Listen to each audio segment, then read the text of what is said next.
Therefore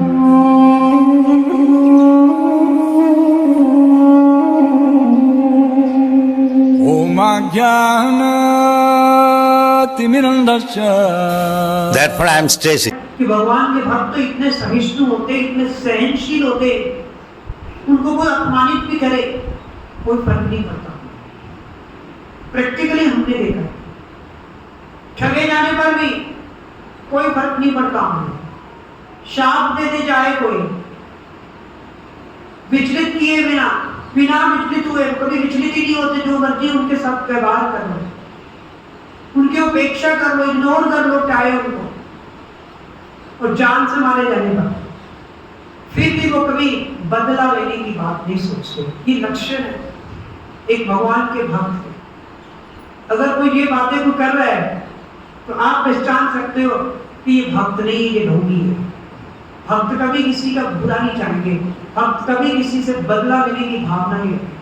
भक्त अंततः यही कहेंगे उस बैल की तरह कि तो भगवान को पता है, या राजा आप जानिए किसके पीछे किसका हाथ है।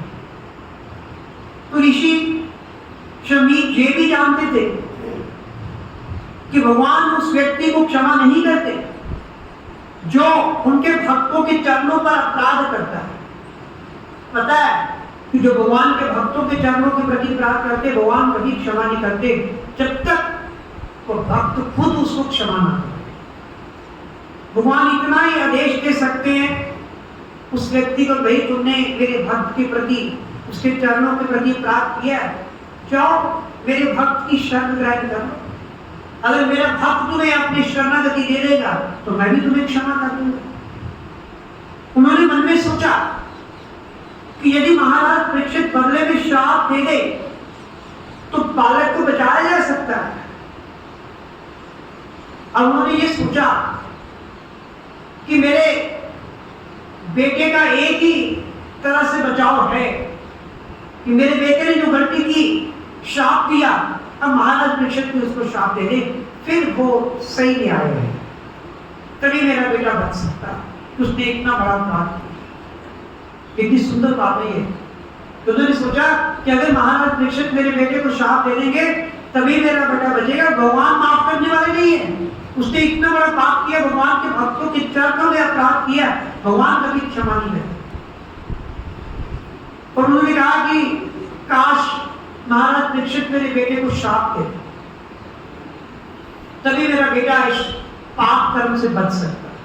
कोई बाप ऐसे सोचता है, लेकिन वे ये भी जानते थे कि शुद्ध भक्त संसारिक लाभों हानियों के प्रति लापरवाह होता है।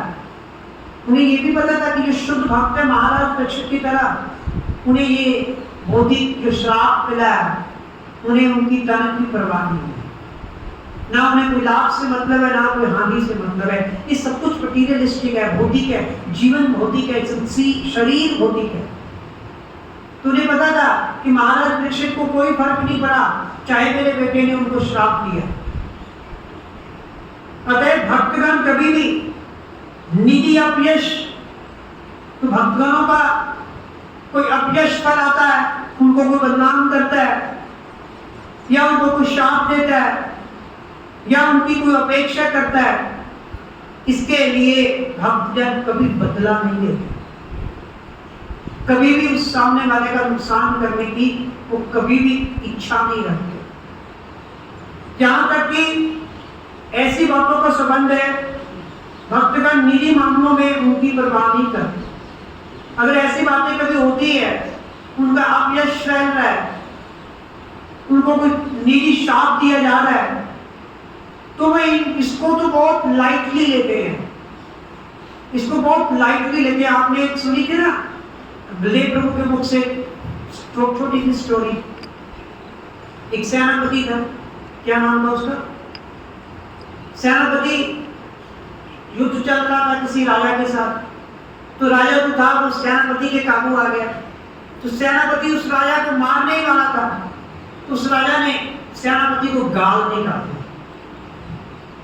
अब हमें कोई गाल निकालता, कहता अब तो मैं जरूर मारूंगा, अब तो मैं छोड़ूंगा नहीं, उन्हें बुझेगा ही नहीं है। लेकिन उस सेनापति ने पता क्या किया?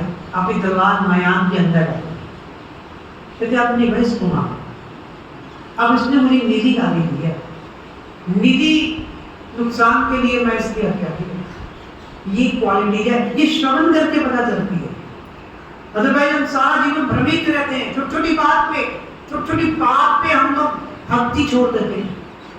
अगर ये चीजें सुनेंगे, श्रवण करेंगे, तभी हमारा जीवन परिवर्तित होगा। बहुत बड़ा दिल रखना पड़ता है।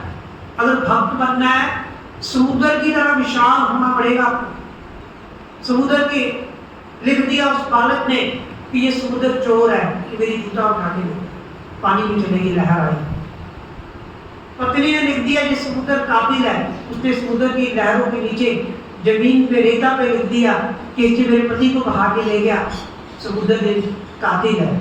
और एक ने ये भी लिखा कि जब समुद्र में मच्छियां, हीरे, सीप, मोती बाहर फेंके, समुद्र बड़ा दानी है, उसने ये लिख दिया। लेकिन समुद्र को कोई फर्क नहीं पड़ा। समुद्र की लहर आई, सब कुछ धोखे ले, ना चोर लिखा रहा वहां पे, ना कातिल लिखा रहा वहां पे, ना दानी लिखा रहा। तो हमें भी समुद्र की तरह विशाल होना है। हमारे जीवन में ऐसी कई घटनाएं होंगी, कई ऐसे आपको बुरे लोगों का सामना करना पड़ेगा, कई लोग आपको बुरा कहेंगे, बहुत कुछ आपके बारे में कहेंगे, लेकिन भक्त जो है वो समुद्र की तरह विशाल होता है। वो परवाह नहीं करता, वो समुद्र की लहर की तरह सब कुछ धोकर आगे निकल जाता है, सब कुछ भूल कर आगे निकल जाता है इसका। किंतु यदि ऐसी चीजें भगवान तथा भगवत भक्तों के विरुद्ध की जाती है, तो भक्तगण बहुत कठोर कार्रवाई करते हैं। हाँ, अपने लिए नहीं करेंगे वो, लेकिन किसी दूसरे भक्त के लिए या भगवान के लिए कोई ऐसी कार्रवाई करता है, फिर भक्तगण कठोर कार्रवाई करते हैं, फिर वो लिहाज नहीं करते। क्योंकि ये निजी मामला था। अब शाप इसको दिया था महाराज परीक्षित को, उनका निजी मामला था। अतएव शमी ऋषि को पता था कि राजा इसका बदला नहीं लेंगे, क्योंकि निधि हानि के लिए जो भक्त होते हैं वो कभी किसी से बदला नहीं। कितनी सुंदर बातें सीखने को मिलती है। हमारा तो निधि नुकसान कर है, भूल जाना चाहिए। तो महाराज शमी को पता था कि ये तो बहुत बड़े भक्त है, अगर मेरे बेटे ने उनका निजी नुकसान किया है ना, इस निजी नुकसान के लिए वो कभी भी गलत स्टेप नहीं उठाएंगे, वो कभी भी मेरे पुत्र को शाप नहीं देंगे। अगर शाप दे देंगे मेरे पुत्र को तो उसके लिए बहुत अच्छा है, बच जाएगा, पाप से बच जाएगा। लेकिन उन्हें पता था कि महाराज परीक्षित तो ये भी नहीं करेंगे, तो ये निजी मामला था। अतः अप्रोढ़ बालक के लिए भगवान से याचना करने के अतिरिक्त उनके पास अन्य कोई विकल्प नहीं था। तो उन्होंने कहा कि महाराज परीक्षित तो मेरे पुत्र को शाप नहीं देंगे, बदले का बदला वो तो ऐसा करेंगे नहीं। तो कहते इसलिए उन्होंने कहा कि अब मैं भगवान की शरण में आता हूँ, भगवान से प्रार्थना करता हूँ कि वो मेरे बालक को क्षमा।